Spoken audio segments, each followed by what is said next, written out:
Abortion, the only thing missing from the board game operation. It's the Bueno Report. In this week's topic, we take a look at an age-old debate. How good are you at pulling out? For decades, we've debated whether abortion should be legal or not. Abortion, of course, is when she says, "Fill me up," in the middle of sex. Abortion is, of course, the medical procedure of terminating a pregnancy. The pro-choice party argues it's a woman's right to have the option and it should be legal, while pro-lifers, argue that abortion's wrong and shouldn't be legal. Making abortion illegal isn't going to discourage women from having them. While you might celebrate thinking we're saving babies from preventable deaths, the number of abortions doesn't actually go down. In countries that prohibit abortion or only allow it in case the mother's life is in danger, 37 out of 1,000 people commit abortions, compared to just 34 out of 1,000 people in countries that allow abortions in any circumstance. And I get it, people need to buy hangers, but it needs to be for actually hanging up clothes. Hangers need to contribute to more baby clothes, not less baby clothes. Abortions happen whether you want them to or not. An estimated 25 million unsafe abortions happen every year, most of them in developing countries. Unsafe abortions oftentimes have fatal consequences. They're the third leading cause of maternal deaths worldwide and lead to an additional 5 million largely preventable disabilities. Some people say, well, don't have sex if you can't handle the consequences.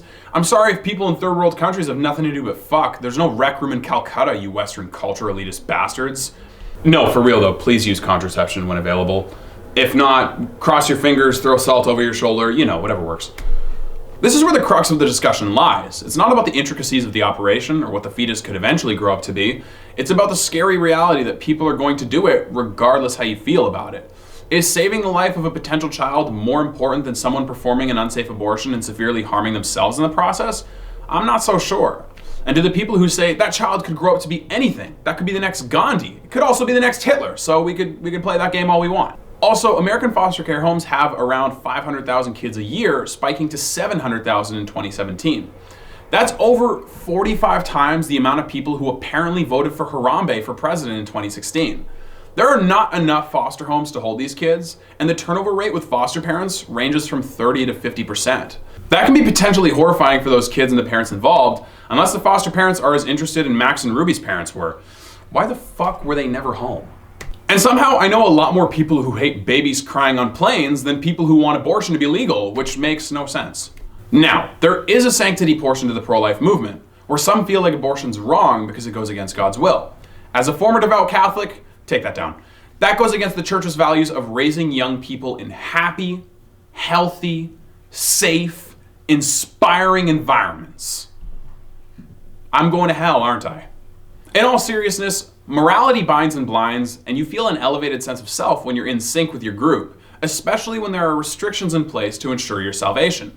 Throw in the belief of an all-knowing, all-watching God, and the euphoria you get from bootlicking can lead followers to act self-righteous in the name of saving others from their wicked ways.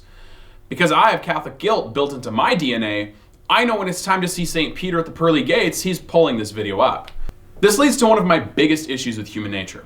We expect others to think and do what we think and do, and that unwillingness to learn only pushes us further apart. Throw religion into the mix, and some people feel empowered to make laws to uphold what they believe is holy law. I want to remind you that not everyone thinks the same as you, and moving goalposts because you think justifying killing babies, as they call it, is wrong. I think you need to look at the log in your own eye before you take the splinter out of somebody else's.